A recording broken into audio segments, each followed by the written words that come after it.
नमस्कार प्यारे साथियों, आप सभी का स्वागत है आपके अपने प्लेटफॉर्म वीएस विद्यापीठ चौकटा पर। उम्मीद है आप सभी मस्त होंगे, स्वस्थ होंगे, अपनी अपनी पढ़ाई में व्यस्त होंगे। जैसा कि आप सभी को पता है, जो दिल्ली पुलिस की वैकेंसीज है या जो भी अन्य एसएससी की, एचएसएससी की जो भी वैकेंसीज है, उनमें जीएस का एक बहुत ही प्रमुख रोल होता है, मेन रोल होता है। उसी जीएस को हम पीवाईक्यू के थ्रू, थ्योरी प्लस पीवाईक्यू के थ्रू हम कंप्लीट करने जा रहे हैं, बिल्कुल सब्जेक्टिव वाइज, सिलेबस वाइज, और जो हमारे सब्जेक्ट के अकॉर्डिंग जो टॉपिक होंगे उन टॉपिक वाइज।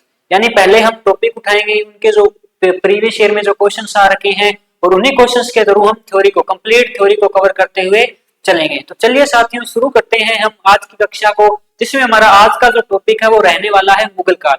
मुगल काल में हम आज की क्लास में बाबर और हुमायूं पर जो भी क्वेश्चन आए हुए हैं उन सबको डिस्कस करेंगे। उस पर क्या क्या क्वेश्चन पूछे जा चुके हैं, क्या क्या आगे पूछे जा सकते हैं, या अन्य जो भी महत्वपूर्ण इंपॉर्टेंट फैक्ट्स हैं हम उनको जानने का प्रयास करेंगे। अच्छा, आगे जो हमारे आगे के जो टॉपिक होंगे, जैसे आज हम बाबर प्लस हुमायूं पढ़ेंगे, फिर आगे हुमायूं या शेरशाह सूरी, उसके बाद में अकबर आएगा। यानी इसे हम एक sequence wise, syllabus wise complete करने जा रहे हैं हमारे सिलेबस को। चलिए साथियों, शुरू करते हैं हम आज की क्लास को। तो आज का देखो पहला क्वेश्चन क्या है, मुगल वंश का संस्थापक। आज का हमारा टॉपिक भी क्या है, मुगल वंश। देखो मुगल वंश है ना, जो ये मुगल शब्द है ये बना है किससे, मंगोल से। मुगल किससे बना है, मंगोल से। कुछ इतिहासकारों का कहना है ये मंगोल से बना है, लेकिन जो मुगल वंश के तो संस्थापक हैं, जैसे बाबर है या जो अन्य जो व्यक्ति हुए हैं मुगल काल के अंदर या मुगल वंश के, वो क्या कहते थे, वो खुद को मुगल नहीं कहकर वो क्या, खुद को तैमूरिया, खुद को क्या कहना पसंद करवाते थे, तैमूरिया। ठीक है। अच्छा, आगे हम या तैमूरिया या बादशाह। तो मुगल वंश की बात करें तो मुगल किससे बना है, मंगोल से बना है, जिसका अर्थ क्या है, साहसी। मुगल का अर्थ क्या है, साहसी। अच्छा, इसके संस्थापक की बात करें, जो मुगल वंश का संस्थापक है वो रहेगा बाबर। मुगल वंश का संस्थापक कौन है, बाबर। अब हम बाबर की थोड़ी चर्चा कर लेते हैं। देखो, जो उज्बेकिस्तान है उसमें एक जगह पड़ती है फरगना। उज्बेकिस्तान है, उज्बेकिस्तान में जगह का क्या नाम है, फरगना। फरगना कहाँ पर है, उज्बेकिस्तान। उज्बेकिस्तान फरगना के अंदर देखो, जो बाबर का बाप है उमर शेख मिर्जा, कौन है, उमर शेख मिर्जा, और बाबर की मां कौन है, कुतुलु निगार बेगम। देखो फरगना, बाबर का जन्म कहाँ होता है, फरगना। फरगना कहाँ पड़ता है, उज्बेकिस्तान में। फरगना कहाँ पड़ता है, उज्बेकिस्तान में। और उमर शेख मिर्जा और कौन है, कुतुलु निगार बेगम। जो उमर शेख मिर्जा है ना, ये है तैमूर की 5वीं पीढ़ी से और ये है मंगोल की 14वीं पीढ़ी से। इसकी माँ क्या है, मंगोल की 14वीं पीढ़ी से, और इसका बाप है वो क्या है, तैमूर की 5वीं पीढ़ी से। तैमूर की 5वीं पीढ़ी से इन्हीं दोनों के एक संतान पैदा होती है, जिसको नाम क्या है, जिसका नाम क्या है, बाबर। इसका जन्म 14 फरवरी 1483, वैलेंटाइन डे के दिन जन्म होता है किसका, जहीरुद्दीन मोहम्मद बाबर का, जिसको हम क्या बोलेंगे, वो क्या है, मुगल वंश का संस्थापक है। कौन है मुगल वंश का संस्थापक, बाबर। इस जन्म कब हुआ, 14 फरवरी 1483 में। कहां पर हुआ, फरगना उज्बेकिस्तान में। फरगना उज्बेकिस्तान में। बाप कौन है, उमर शेख मिर्जा। माँ कौन है, कुतुलु निगार बेगम। कई बार इसकी दादी से भी क्वेश्चन आ जाते हैं। इसका दादी का नाम था आयशा दौलत बेगम। इसकी दादी का क्या नाम है, आयशा दौलत बेगम। इसकी दादी से भी कई बार क्वेश्चन पूछ लिया जाता है। अब बाबर देखो है तो कहाँ का, फरगना का, उज्बेकिस्तान का, लेकिन मुगल वंश की स्थापना यह कहाँ करता है, भारत के अंदर करता है। तो उज्बेकिस्तान से भारत ये कैसे आया, कि कौन कौन सी इसने लड़ाइयां लड़ी, उन सब के बारे में हम आज की कक्षा में बात करेंगे। तो हमारा पहला क्वेश्चन तो क्या है, मुगल वंश का संस्थापक कौन है, बाबर है। जन्म 14 फरवरी 1483 को हुआ है। आयशा दौलत बेगम इसकी दादी है। इसका बाप उमर शेख मिर्जा है। माँ है कुतुलु निगार बेगम। जन्म होता है फरगना उज्बेकिस्तान में। अच्छा, आगे नेक्स्ट क्वेश्चन, इसका राइट आंसर क्या हो जाएगा, बाबर। अच्छा, नेक्स्ट क्वेश्चन, बाबर 1494 में फरगना की गद्दी पर बैठा तब कितने वर्ष का था। देखो बाबर का जो जन्म है वो कब होता है, 1483 में, लेकिन 1494 में इसका जो बाप था कौन, उमर शेख मिर्जा, उसकी क्या हो जाती है, मृत्यु हो जाती है। उमर शेख मिर्जा की क्या हो जाती है, मृत्यु हो जाती है। और मृत्यु होने के बाद गद्दी पर कौन बैठेगा, बाबर। बाबर का जन्म कहाँ हुआ था, फरगना में, तो किसकी गद्दी पर बैठेगा, फरगना की गद्दी पे। देखो जब 1483 में जन्म है 1494, ये होता है 11 साल 4 महीने और 8 दिन का। क्या? 11 साल 4 महीने 8 दिन का। लेकिन अब ऑप्शन में देखो 11 साल है ही नहीं, तो हमें क्या टिक करना पड़ेगा? 12 करना पड़ेगा। क्या करना पड़ेगा? 12, क्यों 11 साल से तो बड़ा हो गया ये। तो 11 साल 4 महीने 8 दिन का बाबर था जब क्या हो गया? गद्दी पर बैठा था। देखो उसका जो बाप था ना उमर शेख मिर्जा, अब इसकी मृत्यु कैसे हुई? एक दिन ये कर रहा था छत पे खड़ा इश्कबाजी। इश्कबाजी का मतलब नोंडियाबाजी नहीं होता, इश्कबाजी का मतलब कबूतर उड़ा रहा था और उसको भी इसका शिकार कर रहा था। लेकिन उसमें हुआ क्या? छत छत पर तो खड़ा ही था, छत पर से पैर फिसला, पैर फिसलते ही गिर गया और गिरते ही मृत्यु हो गई। और मृत्यु कब हुई इसकी? 1494 में। 1494 में मृत्यु हुई। तो बाबर 1483 का जन्म है, 1494 में कितने? 11 साल 4 महीने 8 दिन का होगा। लेकिन 11 साल ऑप्शन में नहीं है, तो हमें क्या करना पड़ेगा? 12। अब देखो होशियार तो है बाबर, क्यों? मंगोल की पीढ़ी से है, तैमूर की पीढ़ी से है, दोनों के दोनों बहुत ही खतरनाक वंश हुए हैं। तो उनकी पीढ़ी से तो होशियार तो है, इसके बाप की पीढ़ी से और इसकी माँ, दोनों तरफ से क्या है? बहुत ही होशियार है, बहुत ही गुण है इसमें, बहुत अच्छे अच्छे। अच्छा अब ये काम क्या करेगा? देखो ये पहले तो समरकंद है, समरकंद, ठीक है। देखो ये फरगना है, यहाँ पर फरगना, यहाँ समरकंद पड़ता है और यहाँ अफगानिस्तान काबुल पड़ता है। यहाँ क्या है? अफगानिस्तान। अफगानिस्तान में पूछे तो कहा? काबुल। अब ये फरगना में काम क्या करता है? पहले कभी तैमूर थे ना, तैमूर की जो राजधानी थी वो कौन सी थी? समरकंद। जैसे मैंने क्लास के शुरू में बताया था, बाबर आपको खुद को क्या बोलता था? तैमूर बोलता था। क्या बोलता था? तैमूर। तो ये जो समरकंद थी ना, ये थी तैमूरों की राजधानी। क्या थी? तैमूरों की राजधानी। तो बाबर भी ये क्या चाहता था? भी यहाँ पर भी मेरे पर बाप दादाओं का अधिकार रहा है, तो मैं भी क्या करूं? समरकंद पर अधिकार करूं। तो ये क्या काम करता है? यहाँ पर समरकंद पर 3 आक्रमण करता है। समरकंद पर कितने आक्रमण करेगा? 3। 1494, 1497, 1501। ये आक्रमण रहता है इसका क्या? असफल। ये आक्रमण क्या रहता है? असफल। यहाँ ये करता है 100 दिन तक नियंत्रण और यहाँ ये करता है 8 महीने तक नियंत्रण, ठीक है। 1494, फिर 97, फिर 1501 समरकंद पर आक्रमण करता है। 3 आक्रमण करेगा, 1494, 97, 1501। पहला आक्रमण में तो क्या रहता है? असफल। दूसरे में क्या? 100 दिन नियंत्रण रखता है। तीसरे में 8 महीने। देखो यहाँ पर है शेबानी खां। यहाँ कौन है? एक उज़्बेक नेता था जिसका नाम क्या था? शेबानी खां। बाबर के यहाँ हारने का या जो कंट्रोल ना करने का कारण क्या है? कारण है शेबानी खां के पास एक विधि है जिसको क्या बोलते हैं? तुलुगमा बत्ती। कौन सी विधि है? उस्मानी रूमी विधि या तुलुगमा बत्ती। ये विधि देखो बाबर क्या करता है? अटैक करता है, लेकिन बाबर की सेना को पीछे से एक सेना और आती है और घेर के मारने लगती है। बाबर अटैक करेगा, पीछे से सेना और आएगी, उसको घेर के मारने लगेगी। यही पत्ती कौन सी है? तुलुगमा। तो यहाँ से बाबर क्या करता है? इस शेबानी खां से हार जाता है। हार तो जाता है, लेकिन ये इस हार से क्या है? सबक लेता है। देखो असफलता तो सबके जीवन में है, लेकिन उस असफलता को हमें सफलता में कैसे चेंज करना है, वो हमें बाबर से सीखना चाहिए। बाबर यहाँ से क्या सीखता है? तुलुगमा पत्ती सीखता है। तुलुगमा पत्ती का देखो जो भारत में आक्रमण करेगा, पानीपत का प्रथम युद्ध जीतेगा, उसमें कौन सी पत्ती का यूज करता है? तुलुगमा का। तो यहाँ तुलुगमा पत्ती इसने कहां से सीखी? इस शेबानी खां से सीखी, ठीक है। शेबानी खां से सीखता है। फिर उसके बाद में यहाँ तो समरकंद पर तो उसका अधिकार हो नहीं पाया, तो ये कहाँ जाएगा? काबुल अफगानिस्तान। अब काबुल अफगानिस्तान में इसका चाचा बैठा है, अमर शेख मिर्जा। कौन है? अमर शेख मिर्जा या उलूग शेख मिर्जा। अब उसकी मृत्यु हो जाती है। इसका लड़का होता है अल हजाज। अल हजाज को क्या करता है? अब्दुल रहमान होता है। इसका लड़का कौन होता है? अब्दुल रहमान। अब्दुल रहमान को यहाँ की जनता क्या कर देती है? गद्दी से हटा देती है। तो ये क्या क्या काम करेगा? 1504 के अंदर, इधर तो देखो आक्रमण अटैक हो नहीं रहा है, इससे जीत नहीं पा रहा है। यहाँ क्या करेगा? 1504 के अंदर ये काबुल पर आक्रमण करता है। क्या करता है? काबुल पर आक्रमण करता है। काबुल पर आक्रमण करके 1504 में काबुल को जीतेगा। 1507 में एक उपाधि धारण करेगा, बादशाह की उपाधि। अब उपाधि कौन सी है? उमर शेख मिर्जा यानी मिर्जा की उपाधि है, लेकिन 1507 में मिर्जा की उपाधि छोड़ देगा और कौन सी उपाधि धारण करेगा? बादशाही। 1504 में काबुल जीतता है, 1507 में कौन सी उपाधि धारण करता है? बादशाह की उपाधि। बाबर 14 फरवरी 1483 को जन्म होता है। उमर शेख मिर्जा बाप का नाम है, माँ का नाम कुतुलुनिगार बेगम है। 1494 में इसके बाप की डेथ हो जाती है। इसके बाद जिक्र करते हैं 1494 के अंदर लगभग 11 साल 4 महीने 8 दिन का था। ये एमटी का क्वेश्चन था। इसमें देखो 11 साल ऑप्शन में नहीं था, तो हमें क्या करना पड़ेगा, 12 साल करना पड़ेगा। ठीक है। अच्छा, गद्दी पर बैठते ही क्या करेगा, समरकंद पर 3 आक्रमण करता है, 1497, 1494, 1497, 1501। असफल रहता है पहले आक्रमण में, दूसरे में 100 दिन, तीसरे में 8 महीने। ठीक है। फिर कहां जाता है, अफगानिस्तान काबुल में। इसका जो चाचा है अमर शेख मिर्जा या उलूग शेख मिर्जा, उसकी मृत्यु हो जाती है। अब्दुल रहमान उसका लड़का था, उसको काबुल की जनता ने गद्दी से हटा दिया। तो यहाँ 1504 में यहाँ काबुल पर आक्रमण करेगा और 1507 में क्या करेगा, बादशाह की उपाधि धारण करेगा। ठीक है, इतना समझ में आ गया। तो इस क्वेश्चन का आंसर क्या होगा, 12 हो जाएगा। अच्छा, आगे हम बात करें, ये हो गया अपना क्वेश्चन।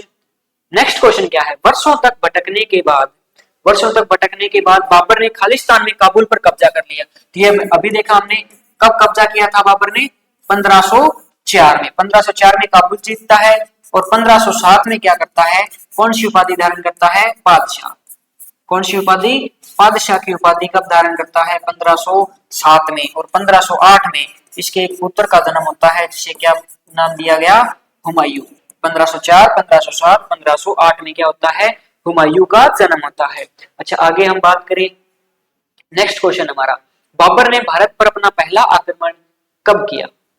बाबर ने भारत पर अपना पहला आक्रमण, अब देखो काबुल तो इसने जीत लिया, लेकिन इसका जो देखो, पहले इसका मन क्या था, समरकंद को जीतना।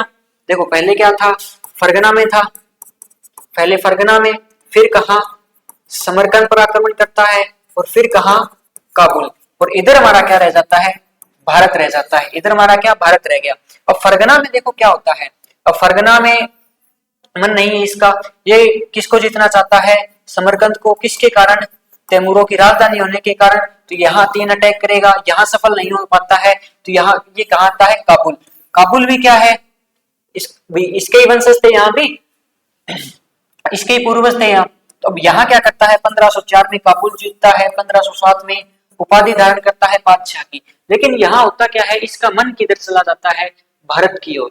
भारत की ओर मन कैसे जाता है, क्योंकि यहाँ देखो कुछ तो बोलते हैं कि यहाँ इसको 111 साल की एक बूढ़ी औरत मिली थी, उसने बताया था कि कभी तैमूर ने भारत पर आक्रमण किया था, कि मुगलिया सल्तनत के वारिस बाबर कभी तैमूर ने कहाँ आक्रमण किया था, भारत पर आक्रमण किया था। और भारत के अंदर क्या है, बहुत ही धन ही धन है, भारत के अंदर क्या है, धन ही धन है। और तैमूर ने भी वहां पर आक्रमण किया था। अब देखो मेरे को ये बताओ, फरगना से समरकंद पर आक्रमण बाबर ने क्यों किया, तैमूर के कारण।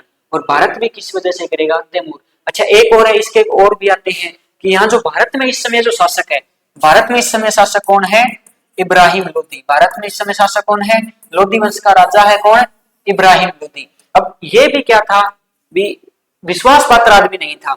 इसके जो एक तो आलम खान लोदी था, एक दौलत खान लोदी था, और कई बार नाम राणा सांगा का आता है, जो बाबर को निमंत्रण भेजता है, लेकिन ऐसा नहीं है।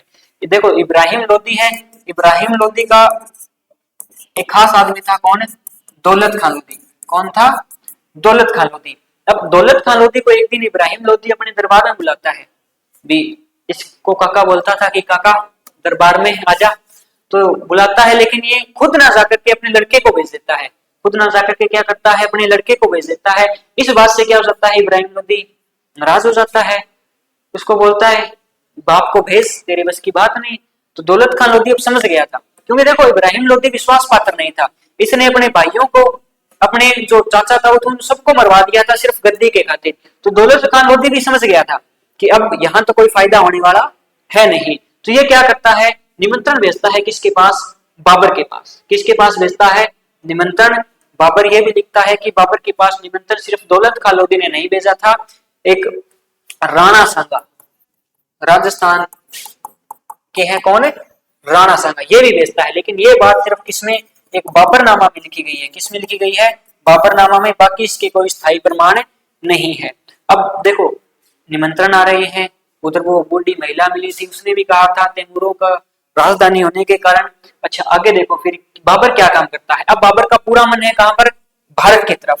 तो बाबर क्या करेगा, भारत पर, टोटल भारत के अंदर 8 लड़ाइयां लड़ता है। कितनी लड़ाइयां लड़ता है, 8। पहली लड़ेगा 1519, दूसरी 1519, तीसरी 1520 और चौथी रहेगी 1524। पहली लड़ाई लड़ता है बाजौर और भेरा की, बाजौर और भेरा, बाजौर और भेरा। यहां देखो बाजौर और भेरा में है यूसुफ जाई जाति, कौन सी जाति है? यूसुफजाई जाति है, जो तलवार के दम पर टैक्स लेने का काम करती थी। तो बाबर क्या करेगा, भारत और अफगानिस्तान की सीमा पर है ये बाजोर और बेरा, झेलम नदी के किनारे। कौन सी नदी के किनारे है?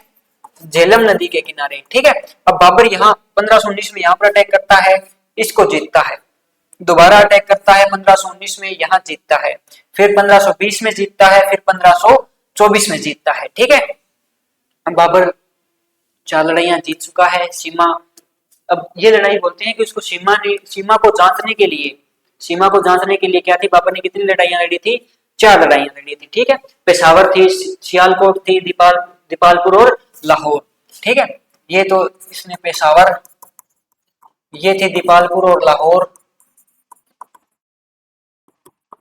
ये थी सियालकोट। कितनी? 4 लड़ाइयां लड़ता है। पहली लड़ाई कौन सी है? बाजोर और बेहरा की। अच्छा, अपना क्वेश्चन क्या है, बाबर ने भारत पर पहला आक्रमण कब किया था? तो ये किया था कब? 1519 के अंदर। कब किया था? 1519 में। दूसरा आक्रमण फिर 1519, तीसरा 1520, चौथा 1524। टोटल 8 लड़ाइयां लड़ता है। ये तो पहली 4 की बात हो गई। अगली 4 की बात करते हैं। अगली 4 लड़ता है 1526, 1527, 1528। देखो 1526, 1527, 1528, 1529 और 1530 में हो जाएगी बाबर की क्या? मृत्यु। 1530 में क्या हो जाएगी? मृत्यु। पहला जो 1526 का जाना माना युद्ध है, 21 नवंबर को हुआ था। कौन सा युद्ध? पानीपत का फर्स्ट युद्ध, पानीपत का पहला युद्ध। इब्राहिम लोदी और बाबर के बीच में कौन सा युद्ध होगा? पानीपत का प्रथम युद्ध होगा। अच्छा, इस युद्ध की बात करें, इस युद्ध में कौन है जी? एक बाबर है और दूसरा कौन है? इब्राहिम लोदी है। और दूसरा कौन है? IL इब्राहिम लोदी। अच्छा, इब्राहिम लोदी के साथ है जी विक्रमजीत सिंह। कौन है? विक्रमजीत सिंह। और बाबर के साथ वो दौलत खान लोदी। बाबर के साथ कौन है? दौलत खान लोदी और आलम खान लोदी, ठीक है। अब बाबर वर्सेस यहाँ आलम खान लोदी था, इसके साथ कौन था? आलम खान लोदी। अब पानीपत के मैदान में आए हुए, देखो 21 नवंबर को युद्ध हुआ, 12 नवंबर को क्या हो जाती है? सेना आमने सामने हो गई। 21 अप्रैल, ठीक है, सेना क्या हो गई? आमने सामने हो चुकी है। अब क्या कर रही है? युद्ध लड़ना है, दोनों तरफ से सेना तैयार है। यहां बोलते हैं कि बाबर की जो सेना थी वो थी 1:2 में। इब्राहिम लोदी के पास डबल सेना है और बाबर के पास है उससे आधी सेना है। इब्राहिम लोदी के पास क्या है? बाबर की सेना से डबल सेना है। लेकिन फिर भी बाबर युद्ध जीत जाता है। क्यों जीत जाता है? क्योंकि बाबर के पास क्या है? देखो, पानीपत का पहला युद्ध कब है? 1526। बाबर किसका यूज करता है? यहाँ करता है तुलुगमा पत्ती का यूज। किसका? तुलुगमा पत्ती। एक इसकी उस्मानी रूमी विधि, और इसके पास क्या थी? इसमें ये क्या करेगा? तोप का प्रयोग करेगा। और इसके 2 तोपची हैं। इसके क्या है? 2 तोपची तोप का संचालन करते हैं, मुस्तफा और कुली खान। मुस्तफा और कुली खान 1526 में तुलगमा पत्ती का यूज करता है, उस्मानी रूमी विधि का, तोप का यूज करता है। तोपची कौन है? मुस्तफा और कुली खान। तोपची कौन है? मुस्तफा और कुली खान, ठीक है। 1526 में पानीपत का युद्ध हुआ, किस किस के बीच में था? बाबर वर्सेस इब्राहिम लोदी। किस किस के बीच में? बाबर वर्सेस इब्राहिम लोदी। जीत किसकी होती है? बाबर की होती है। जीत किसकी होती है? बाबर की। और यहाँ देखो, बाबर युद्ध जीतने के बाद क्या करता है? युद्ध जीतने के बाद कलंदर की उपाधि धारण करता है। एक शाहरुख नाम का सिक्का चलाता है। कहाँ? काबुल के अंदर। राजा काबुल का था, काबुल के अंदर शाहरुख नाम का सिक्का चलाता है और उपाधि कौन सी? कलंदर। कलंदर उपाधि धारण करता है। अब यहाँ से क्वेश्चन देखो क्या क्या पूछे जा सकते हैं। पानीपत का युद्ध कब हुआ? 1526। किस किस के बीच? बाबर वर्सेस इब्राहिम लोदी। अच्छा, कौन सी पत्ती का यूज किया? तुलगमा का। यहाँ कौन सी विधि? उस्मानी रूमी विधि। तोपची पूछे तो मुस्तफा और कुली खान। उपाधि कौन सी धारण करेगा? कलंदर की उपाधि धारण करेगा, ठीक है। ये तो है पहला युद्ध 1526 पानीपत का युद्ध। अच्छा, आगे हम बात करें नेक्स्ट क्वेश्चन की। पानीपत का युद्ध बाबर ने किसके साथ लड़ा था? अब देखो, हमने भी पढ़ा पानीपत का युद्ध बाबर ने किसके साथ? इब्राहिम लोदी। और बाबर के साथ है कौन? आलम खान लोदी। बाबर के साथ कौन है? आलम खान लोदी। और जो इब्राहिम लोदी है इसके साथ क्या कौन है? विक्रमजीत सिंह। देखो, कोहिनूर हीरे का नाम सुना है ना? तो कोहिनूर हीरा इसी के पास था। कोहिनूर हीरा हुमायूं ने इसे छीन लिया था इस युद्ध में। किसने छीना था? हुमायूं ने छीना था। और हुमायूं से किसने लिया? बाबर ने। हुमायूं से किसने ले लिया? बाबर ने। अगले नेक्स्ट क्वेश्चन की बात करें हम, किस युद्ध के बाद बाबर ने कलंदर की उपाधि धारण की? तो यह भी हमने पढ़ लिया। कौन से युद्ध के बाद में? पानीपत के प्रथम युद्ध के बाद में बाबर ने खुद को क्या बना दिया था, कलंदर। देखो कलंदर क्यों उपाधि, ये जनता ने उपाधि दी थी कलंदर की, क्योंकि इसने क्या किया था, एक शाहरुख नाम का सिक्का चलाया था, और कहां पर, काबुल में। भारत से धन लूटकर कहां भेज रहा है, काबुल। तो काबुल की जनता क्या कहेगी, भी राजा तो क्या है, मस्त कलंदर है। तो ये मस्त कलंदर कौन है, पानीपत का पहला युद्ध जीतने के बाद बाबर है। कौन है, बाबर। अच्छा नेक्स्ट क्वेश्चन की बात करें हम, खानवा का युद्ध कब लड़ा गया। देखो पानीपत के युद्ध की बात हो गई। अब 1526 में पानीपत का युद्ध लड़ता है, लेकिन 1527 में कौन सा युद्ध लड़ता है, खानवा का। कौन सा, खानवा का युद्ध। हमने जिक्र भी किया था किसका, राणा सांगा, राणा सांगा वर्सेस बाबर। राणा सांगा वर्सेस में कौन है, बाबर है। राणा सांगा के साथ आए हुए हैं महमूद लोदी वगैरह वो, ठीक है। तो यहाँ इसके साथ कौन है, बाबर। अब देखो बाबर ने कहां पर अटैक कर दिया है, खानवा पर अटैक कर दिया है। कहते हैं इस युद्ध में जो राणा सांगा है, इस युद्ध में राणा सांगा से बाबर की सेना में इतना खौफ था कि बाबर की सेना ने क्या कर दिया था, युद्ध लड़ने से साफ साफ मना कर दिया था। लेकिन बाबर काम क्या करता है, बाबर अपनी सेना में उत्साह जोश भरने के लिए इस युद्ध को जिहाद, इस युद्ध को क्या घोषित करता है, जिहाद। अब राणा सांगा से खौफ क्यों था, इसको बोलते हैं कि इसके शरीर पर 80 घाव थे, इसकी एक आंख नहीं थी, एक टांग नहीं थी, एक हाथ नहीं था, लेकिन फिर भी युद्ध के अंदर लड़ने को बेसब्री से इसको इंतजार था बाबर का, कि कब बाबर आएगा और कब मैं उसको हराऊंगा।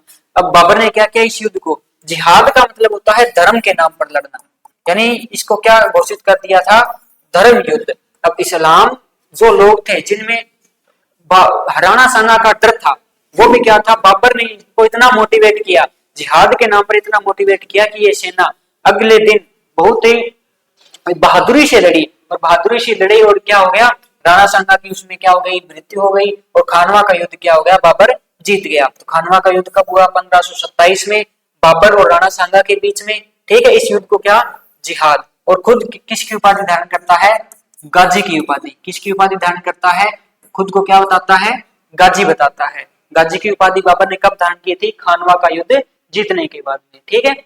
नेक्स्ट क्वेश्चन पे चलते हैं, चंदेरी का युद्ध किस किस के बीच में हुआ था। देखो हमने बाबर की कितनी, 8 लड़ाइयां।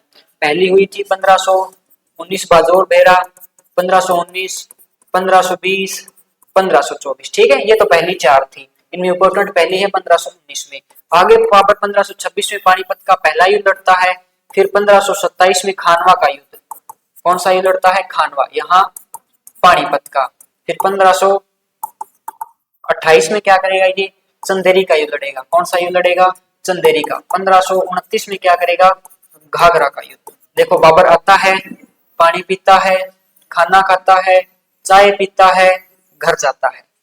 आ गया समझ में, बाबर आएगा, पानी पिएगा, खाना खाएगा, चाय पिएगा और घर जाएगा। अब चंदेरी का युद्ध देखो, चंदेरी का युद्ध हुआ था मेदिनी राय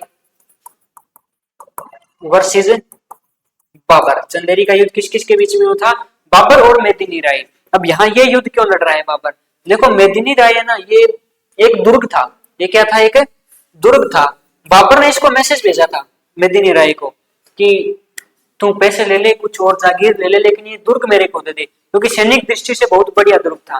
बाबर ने मैसेज भेजा मेदिनी राय को, ये दुर्ग मुझे दे दे, लेकिन मेदिनी राय ने स्पष्ट मना कर दिया, ये मैं दुर्ग नहीं दूंगा तेरे को। तो काम क्या किया था इसने, एक रात के अंदर ही, क्योंकि ये दुर्ग था पहाड़ी के ऊपर, एक रात के अंदर ही उसने सारी पहाड़ियां कटवा दी थी बाबर ने, और अगले दिन इसके बेड पर खड़ा था। हाँ भी बता, देगा या नहीं देगा। तो अब इलाज क्या है, देना पड़ेगा। अब तो यह चंदेरी का युद्ध दुर्ग की वजह से युद्ध हुआ था, जो चंदेरी का किला था। किस किस के बीच में, बाबर और मेदिनी राय। कौन सा ऑप्शन, ऑप्शन नंबर सी। और कब हुआ था, 1528 में, 1528 में हुआ था, ठीक है। आगे नेक्स्ट क्वेश्चन की बात करें, मुस्तफा और कुली खां कौन, ये तो हमने पढ़े थे।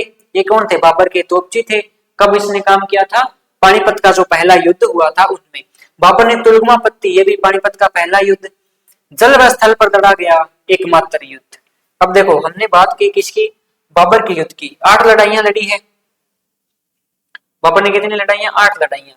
अब जो मेन जो लास्ट वाली 4 है वो है 1526, 1527, 1528, 1529। बाबर आता है, पानी पीता है, खाना खाता है, और क्या करता है, चाय पीता है, और क्या करता है, घर जाता है। जो ये घाघरा का युद्ध है ना, जो लास्ट में ये हुआ था, शेर शाह सूरी, नुसरत खां था बंगाल का, और इनके साथ था महमूद लोदी वर्सेस में कौन है, बाबर है। इसी युद्ध को क्या कहते हैं, जल व स्थल पर लड़ा गया एकमात्र युद्ध। तो कौन सा हो जाएगा, घाघरा का युद्ध। घाघरा नदी पर लड़ा गया था, यानी घाघरा नदी पर लड़ा गया था शेरशाह सूरी, नुसरत खां और महमूद लोदी। अब इसमें क्या था, ये जो महमूद लोदी और शेरशाह सूरी थे, ये पहले तो बाबर के साथ ही थे। पहले तो क्या था, ये शेरशाह सूरी था, ये बाबर के साथ था। ये महमूद लोदी इब्राहिम लोदी का भाई है। ये महमूद लोदी क्या मानता था, ये जो दिल्ली है वो किसकी है, हमारी है। लेकिन अब कब्जा कौन कर गया, बाबर कर गया। शेरशाह सूरी क्या था, ये अफगान था, ये मुगलों से चिढ़ता था, तो ये भी किसके खिलाफ हो गया, बाबर के खिलाफ हो गया। और दोनों किसके पास चले गए, ये बंगाल का था नुसरत खां, दोनों किसके पास चले गए, नुसरत खां। अब ये फिर किसके खिलाफ सेना खड़ी करेंगे, बाबर के खिलाफ। और युद्ध कौन सा है, घाघरा का। कब, 1529 में। घाघरा का युद्ध किस लिए प्रचलित है, क्योंकि जल व थल पर लड़ा गया एकमात्र युद्ध है। जल व थल पर लड़ा गया क्या है, एकमात्र युद्ध है। आगे बात करें हम क्वेश्चन की, हमारा क्या है, बाबरनामा की भाषा कौन सी है। अब देखो, बाबर ने आया है, बाबर ने युद्ध लड़े हैं, 8 लड़ाइयां लड़ी हैं, सभी की हमने बात कर ली। अब बाबरनामा इसी बीच क्या है, साहित्य प्रेमी था। वो क्या था, अपनी खुद की एक रचना लिख रहा था। बाबरनामा को किसने लिखा है, बाबर ने लिखा है। कौन सी भाषा में है, इनकी जो मातृभाषा थी वो थी चगताई तुर्की। मातृभाषा कौन सी थी, चगताई तुर्की। बाबरनामा की भाषा भी कौन सी है, चगताई तुर्की। इसमें 144 वगैरह पेज है, 348 पेज है, 144 चित्र है, ऐसी है, ठीक है। अच्छा, इसका पूछा जाता है फारसी अनुवाद। इसका क्या पूछा जाता है, फारसी अनुवाद। वो किया था जी पायंदा खां, जेना खां, पायंदा खां, जेना खां, और एक आता है अब्दुल रहीम खान ने खाना, अब्दुल रहीम खान ने खाना, ठीक है। पायंदा खां, जेना खां, अब्दुल रहीम खान ने खाना ने इसका क्या किया था, फारसी अनुवाद किया था। नेक्स्ट क्वेश्चन की ओर चलें। 15वीं शताब्दी के बाद बाबर ने कौन से खेल को भारत में लोकप्रिय बनाया, तो वो खेल कौन सा था, पोलो था। वो खेल कौन सा था, पोलो। देखो, कबड्डी नहीं आएगा, शतरंज नहीं आएगा, इनमें से कोई नहीं। कौन सा खेल था, पोलो था। ये पिछली बार सीजीएल में पूछा गया था, ठीक है। आगे नेक्स्ट क्वेश्चन, हुमायूं का जन्म कब हुआ। अब देखो, बाबर, हमने बाबर की बात की। बाबर का जन्म होता है 14 फरवरी 1483। कहा, फरगना, फरगना उज्बेकिस्तान में। कहा होता है, फरगना उज्बेकिस्तान में। 1494 में इसके पिता की डेथ हो गई, तो ये 11 साल 4 महीने 8 दिन का था। ये क्या बन गया, उज्बेकिस्तान या फरगना का क्या बन गया, शासक। कब, 1494 में। अच्छा, आगे इसका बाप उमर शेख मिर्जा है, माँ कुतुलुनिगार बेगम है, दादी आयशा दौलत बेगम है, ठीक है। अच्छा, 1494 से फिर ये क्या करता है, सपने देखने लगता है, किसके, समरकंद के। सपने किसके देखता है, समरकंद के। समरकंद पर फिर 3 आक्रमण करता है, 1494, 1497, 1501। यहाँ असफल होता है, 8 महीने तक, 100 दिन तक नियंत्रण रखता है, यहाँ 8 महीने तक। यहाँ कौन था, उज्बेक नेता था, कौन, शिबानी का। इससे क्या सीखता है, तुलुगमा पत्ती। कहाँ यूज करता है, पानीपत के पहले युद्ध में यूज करता है, ठीक है। और समरकंद के सपने देखना छोड़ गया, फिर क्या करेगा, 1504 में कहा काबुल को जीतेगा। किसको जीतेगा, काबुल। काबुल में इसका चाचा था उलूग शेख मिर्जा या अमर शेख मिर्जा, और उसका लड़का था अब्दुल रहमान, उसको गद्दी से हटा दिया। और ये क्या कर गया, 1507 में काबुल। फिर 1507 में ये क्या कर गया, बादशाह की उपाधि धारण। 1507 में क्या करेगा, बादशाह की उपाधि धारण। फिर 1508 में किसका जन्म हो जाता है, हुमायूं का। 1508 में किसका जन्म होगा, हुमायूं का। अब इसका रुख देखो, काबुल में आ गया, अब इसका रुख किसकी तरफ होगा, भारत की तरफ। इसका रुख किसकी तरफ होगा, भारत। भारत में कितनी लड़ाइयां लड़ेगा, 8। पहली 1519 बाजोर और भेरा झेलम नदी के किनारे है, यूसुफजाई जाती थी। कौन सी जाती थी, यूसुफजाई जाती। फिर 1519 पेशावर, पेशावर 1520 सियालकोट, और 1524 में कौन सी लड़ेगा, लाहौर व दीपालपुर, ठीक है। 1524 में लाहौर व दीपालपुर। फिर 1526 में कौन सी लड़ाई लड़ता है, पानीपत का पहला युद्ध। इसमें क्या, कौन कौन है इसमें, पानीपत के पहले युद्ध में इब्राहिम लोदी वर्सेस में बाबर है। तुलुगमा पत्ती का यूज करेगा, तुलुगमा पत्ती, उस्मानी रूमी विधि, उस्मानी रूमी विधि। और किसका यूज करता है ये, इसके 2 तोपची थे इसमें, उस्ताद कुली खान और मुस्तफा खान, कुली खान और मुस्तफा खान। इसी में ये क्या करता है, कलंदर की उपाधि धारण करता है। ठीक है, कलंदर की उपाधि पानीपत के पहले युद्ध में। अच्छा, फिर चलता है 1526 हो गया ना, 1527 में खानवा का युद्ध। खानवा का युद्ध होता है राणा सांगा वर्सेस में बाबर, राणा सांगा वर्सेस में बाबर। इनमें क्या होता है, बाबर जीत जाता है और यहाँ इसको क्या करता देता है, जिहाद घोषित किया और उपाधि कौन सी धारण करता है, गाजी की। फिर चलता है 1528 में, 1528 में जीतेगा चंदेरी। यहाँ कौन है, मेदिनी राय और बाबर। इसमें भी क्या, मेदिनी राय जीतता है। फिर 1529 में जल स्थल पर लड़ा गया एकमात्र युद्ध कौन सा, घाघरा का युद्ध। इसकी क्या खासियत है, जल व स्थल दोनों पर लड़ा गया एकमात्र युद्ध कौन सा है, घाघरा का युद्ध है। तो अब देखो 1529 में जीत जाता है। फिर क्या करता है, 1530 के अंदर क्या होती है, बाबर की मृत्यु होती है। 1530 में क्या होगी, बाबर की मृत्यु हो गई। 1530 में क्या हो गई, बाबर की मृत्यु। बाबर के थे 4 लड़के, बाबर के कितने हैं, 4 लड़के, हुमायूं, हिंदाल, कामरान, अस्करी। अब चारों में साम्राज्य विभाजन करके गया था बाबर, ठीक है। लेकिन जो बाबर के बाद में जो सम्राट बनता है वो कौन बनता है, हुमायूं। देखो इसकी मृत्यु हुई थी 26 दिसंबर 1530 को। हुमायूं राजा बनता है, जन्म 1508 में होता है, राजा बनता है 30 दिसंबर 1530 को। कब बनता है, 30 दिसंबर 1530 को, ठीक है। ये इतनी चीजें बाबर के बारे में, सारी सारी चीजें आगे समझ में। ये शॉर्ट नोट आप लिख लेना अपने हिसाब से, इससे बाहर कोई भी क्वेश्चन नहीं पूछता है। आगे हुमायूं की बात करें, देखो बाबर के कितने लड़के हैं, 4 लड़के हैं, ठीक है। हुमायूं, कामरान, अस्करी और छोटा ही छोटा क्या था, हिंदाल था। छोटा ही छोटा कौन था, हिंदाल। इसका जन्म होता है 1508 में और ये क्या है, 1530 में क्या बनेगा, राजा बनेगा। 1530 में क्या बनेगा, राजा बनेगा। अब देखो 1530 में बाबर की मृत्यु होते ही ये क्या बन गया, राजा बन गया। इसने क्या किया था, अपने जो चारों भाई थे साम्राज्य विभाजन कर दिया। इसको दे दिया था मेवात और अलवर का क्षेत्र, इसको भी पंजाब वाला क्षेत्र दे दिया। कामरान था, उसको काबुल वाला क्षेत्र, सिंध प्रांत वाला काबुल वाला क्षेत्र किसको दे दिया था, काबुल, इसको कामरान को। और हुमायूं ने खुद के पास दिल्ली, आगरा, ये जो क्षेत्र था ये खुद के पास रख लिया था, ठीक है। आगे अगर हम हुमायूं की बात करें, अब बाबर तो सिंहासन छोड़ के गया है, वो कैसा है, बाबर सिंहासन छोड़ के गया है, उसकी बात कर लेते हैं। बाबर की मृत्यु हो गई। अब देखो बाबर ने क्या किया है, 26, 27, 28, 29, 30 में मृत्यु, यानी युद्ध ही युद्ध लड़े हैं। चारों तरफ क्या है, बाबर के विरोधी हैं, चारों तरफ बाबर के विरोधी है। और अब गद्दी पर कौन बैठा है, हुमायूं। गद्दी पर कौन बैठ गया, हुमायूं। अगर हम हुमायूं की बात करें तो चारों तरफ उपद्रवकारी खड़े हो रखे हैं, चारों तरफ क्या है, विद्रोही हैं, लेकिन इन सब में हमारा ध्यान है ही नहीं। हम क्या कर रहे हैं, देखो आर्थिक स्थिति, पहले इसकी बात करते हैं। आर्थिक स्थिति कैसी है, आर्थिक स्थिति तो डामाडोल है, धन तो है ही नहीं। क्यों, क्योंकि 1526 में बाबर तो कलंदर बन रहा था, शाहरुख सिक्के चलवा के क्या भेज रखे थे, काबुल भेज रहा था। लेकिन आर्थिक अपनी तो डामाडोल लगी फिर स्थिति।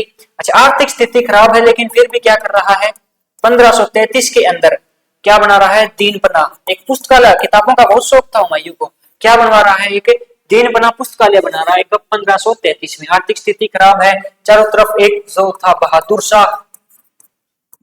शाह, ठीक है, ये गुजरात में था। कहाँ था, गुजरात में। एक शेर खां, जो शेर शाह सूरी था, ठीक है, ये था बंगाल में। ये दो थे मेन मुख्य जो उपद्रवकारी थे, ठीक है। आगे अगर हम बात करें इसकी, नेक्स्ट क्वेश्चन, हुमायूं शासक बनने से पहले कहाँ का सरदार था। तो हुमायूं शासक बनने से पहले कहाँ का सरदार था, बदख्शां का। कहाँ का सरदार था, बदख्शां। जब 1530 में क्या हो जाती है, बाबर की मृत्यु, तो बाबर की मृत्यु होते कहाँ आ गया था, दिल्ली आ गया, ठीक है। मृत्यु होते कहाँ गया था, दिल्ली आते ही 1531 में जीतता है कालिंजर। 1531 में क्या जीतेगा, कालिंजर। 1532 में अभियान करता है देवरिया अभियान, या यहाँ इसी क्या करता है, चुनारगढ़ जीतता है, ठीक है। 1532 ये इंपॉर्टेंट है, ठीक है। 1532 में देवरिया अभियान, यहाँ किसके खिलाफ, शेर खां वर्सेस में हुमायूं। शेर खां वर्सेस में कौन है, हुमायूं है। शेर खां वर्सेस में हुमायूं क्या करता है, देवरिया और चुनारगढ़ दुर्ग को। अब यहाँ क्या करता है, 4 महीने तक दुर्ग को घेरे रखता है, 4 महीने तक दुर्ग को घेरे रखता है। अंत में शेर खां क्या कर लेता है, हुमायूं की अधीनता स्वीकार कर लेता है। अच्छा, हुमायूं शासक बनने से पहले कहा बदकशां के बाद में क्या हो गया, दिल्ली पर राज करने लगा। 1531 में कालिंजर अभियान, फिर 32 में देवरिया अभियान। नेक्स्ट क्वेश्चन है हमारा, हुमायूं ने दीन पनाह की स्थापना कब की थी, तो ये कब की थी, 1533 के अंदर। कब की थी, 1533 के अंदर। दीन पनाह क्या था, एक पुस्तकालय था। देखो, हुमायूं को किताबें पढ़ने का बहुत शौक था। एक बार कहते हैं कि हुमायूं किसी युद्ध पर गया था और वो युद्ध बुरी तरह से हार गया था, लेकिन हुमायूं को उसकी जो किताबें थी, युद्ध के अंदर उसकी कुछ किताबें बच गई थी, वो किताबें मिलने की इतनी खुशी हो गई थी कि वो भूल गया था कि हम युद्ध हार गए हैं। यानी इतना पढ़ने का, इतना पढ़ाकू व्यक्ति था। ठीक है, आगे अगर हम बात करें, हुमायूं ने चुनारगढ़ दुर्ग को तो कब गिरा था, 1532 में। कब गिरा था, 1532 में। चौसा का युद्ध किन दो नदियों के बीच में लड़ा गया। अब देखो, हुमायूं की स्थिति है, यहाँ आर्थिक स्थिति डामाडोल है। एक बहादुर शाह नाम का जो बंदा है, गुजरात का शासक है, वो भी इसको परेशान करेगा। फिर एक शेर शाह सूरी है, वो भी इसको बहुत परेशान करेगा। ठीक है, तो यहाँ होता क्या है, 1531 में कालीजन जीत गया, 1532 में चुनारगढ़ दुर्ग को जीत गया, फिर 1533 में दीनपना बना रहा है, 1535 में गुजरात को जीत जाता है। किसको जीत जाता है, गुजरात को। लेकिन जो बंदा था कौन, शेर शाह सूरी। बंदा कौन है, शेर शाह सूरी। इसके पूरे मन में थी भी हुमायूं को क्या करूंगा मैं, एक दिन भारत से बाहर निकालूंगा। हुमायूं को क्या करूंगा, एक दिन भारत से। ये बहुत ही, इसको बाबर तो कहता था चालाक अफगान है। क्या है ये, अफगान तो है ही, लेकिन क्या है, चालाक अफगान है। ठीक है, बाबर इसको क्या कहता था, चालाक अफगान, क्योंकि ये मौका ही देखता था कब मुगलों की सेना कमजोर हो, कब मैं उस पर क्या करूं, अटैक करूं। बाबर के साथ भी ये लड़ा था, बाबर के साथ भी लड़ा था और बाबर के विरुद्ध भी लड़ा था। दोनों ही काम इस बंदे ने किए हैं। यानी बाबर तो हुमायूं को समझा करके भी गया था कि अगर तुझे भारत में शासन चलाना है तो इस बंदे से बच के रहना। लेकिन हुमायूं ही है, फिर नशे में तो रहता ही था और कुछ किताबों का नशा था। तो देखो, चौसा का युद्ध किन दो नदियों के बीच में लड़ा गया था।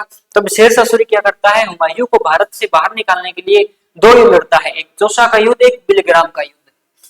कौन कौन से 2 युद्ध है, एक चौसा का युद्ध है और दूसरा कौन सा है, बिलग्राम का युद्ध। चौसा का युद्ध 1539, बिलग्राम का युद्ध 1540। दोनों के दोनों किसके बीच है, हुमायूं वर्सेस शेर शाह, हुमायूं वर्सेस शेर खान। ठीक है, अच्छा, जो चौसा का युद्ध है ये हुआ था गंगा और करमनाशा नदियों के बीच में। किन के बीच में, गंगा और करमनाशा। यहाँ कहते हैं कि देखो, जो हुमायूं है ना, यहाँ मूर्खता मानी जाती है हुमायूं की, क्योंकि जो नीचे साइड का जो क्षेत्र था, बारिश का टाइम था, ये मई जून के अंदर, ये शायद जून जुलाई के अंदर ये युद्ध हुए थे। ठीक है, बारिश का वक्त, इस टाइम बारिश तो होती है, बारिश का वक्त था, लेकिन अपन मूर्ख व्यक्ति, हमने जो कैंप लगा रखे थे, वो लगा रखे थे ढलान में, जो नीचे का एरिया था वहां कैंप लगा रखे थे, और शेर शाह सूरी वेट कर रहा था बारिश का, कब बारिश आए, कब इसके टेंट पानी के अंदर धसे और कब इस पर आक्रमण करूं। तो बारिश होती है और क्या होते हैं, जो शेर शाह सूरी सोच रहा था, इसके टेंट थे वो पानी में, उसके पास तोप थी, वो काम करनी बंद कर गई।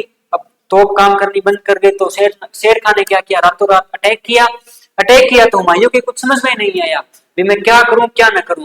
तो वहां से कुछ सैनिकों को जगाया, अपने घोड़े पर बैठा, घोड़े की लात मारी, घोड़ा गया कहां, पानी में। घोड़ा पानी में, अब घोड़ा पानी में तो भाई साहब भी पानी में, हुमायूं भी कहा, पानी में।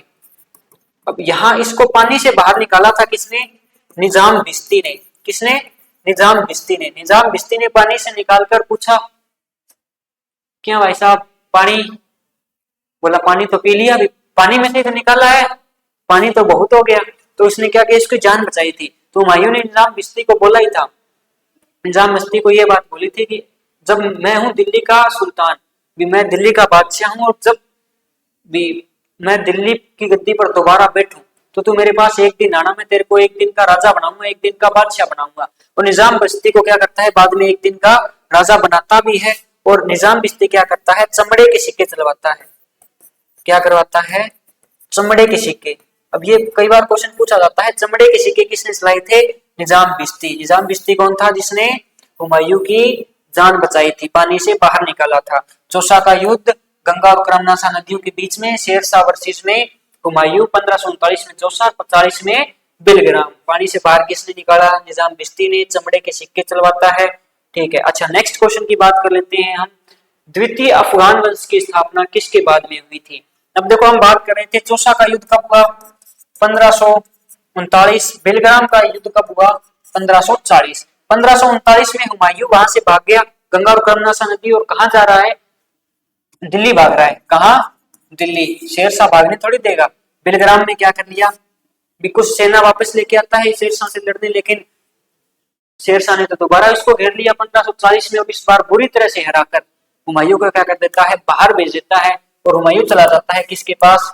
हिंदाल के पास। हुमायूं, इसका भाई का नाम क्या था? हिंदाल। हुमायूं यहाँ से भाग गया हिंदाल, और फिर क्या हो गया? शेर राजा कौन बनेगा? शेरशाह। दिल्ली पर कब्जा किसका? शेरशाह का। तो द्वितीय अफगान, शेरशाह क्या था? अफगान। एक अफगान वंश की स्थापना पहले हो गई है, और ये दूसरे अफगान वंश की स्थापना है, तो इसको क्या बोलेंगे? द्वितीय अफगान वंश की स्थापना। कौन से युद्ध के बाद में? बिलग्राम युद्ध के बाद में। कौन से युद्ध के बाद में? बिलग्राम युद्ध के बाद में। अब आगे बात करते हैं, हुमायूं को निर्वासित हुमायूं कब कहा गया? अब देखो, निर्वासित का मतलब है कि हुमायूं अब सुल्तान नहीं रहा। अब 1539-40 में युद्ध हार गया है, सुल्तान रहा नहीं है, तो उसको हम क्या बोल देते हैं? निर्वासित हुमायूं। अच्छा, कब? 1540, और 1540 से 1555। 1555 में हुमायूं वापिस आएगा अपनी सेना लेकर के, और दो युद्ध लड़ता है, एक मच्छीवाड़ा का युद्ध, और एक लड़ता है कौन सा? सरहिंद का युद्ध। और दोनों के दोनों युद्ध क्या करता है? हुमायूं जीतता है, और 1556 में हुमायूं की हो जाती है मृत्यु। अब बाकी का जो हमारा हुमायूं है वो हम कल की क्लास में पढ़ेंगे। देखो, आज हमने हुमायूं, निर्वासित हुमायूं यानी हुमायूं को आज हमने क्या कर दिया है? भारत से बाहर निकाल दिया है। कल हम हुमायूं को भारत में वापस लाएंगे, उसका विवाह किससे हुआ था, उन सब के बारे में चर्चा करेंगे। जो अकबर का जन्म होता है, या शेरशाह सूरी के बारे में कल की क्लास में और जानने का प्रयास करेंगे। तो आज की क्लास में हमने 20 क्वेश्चनों के माध्यम से, आज की क्लास में हमने 20 क्वेश्चनों के माध्यम से कम अगर हम बात करें तो 100 से 150 क्वेश्चन आराम से कर लिए। ठीक है, पहले हमने किसको पढ़ा? बाबर को पढ़ा। बाबर के बाद हमने किसको पढ़ा? हुमायूं को पढ़ा। बाबर के बाद में किसको पढ़ा? हुमायूं को। हुमायूं के बारे में 1508 में जन्म है, और दीनपना की स्थापना करता है, कालिंजर अभियान है, वो सभी हमने इसके बारे में पढ़े। तो कल की, चलिए साथियों, हम मिलते हैं कल की क्लास में। कल की क्लास में हम चर्चा कर रहे होंगे आगे जो हुमायूं है, निर्वासित हुमायूं के बाद में उसका जीवन कैसा था, और शेरशाह सूरी के बारे में हम कल की क्लास में पढ़ रहे होंगे। ऐसे ही बने रहिए, जुड़े रहिए बीएस विद्यापीठ चोपटा के साथ। धन्यवाद। जय हिंद, जय भारत।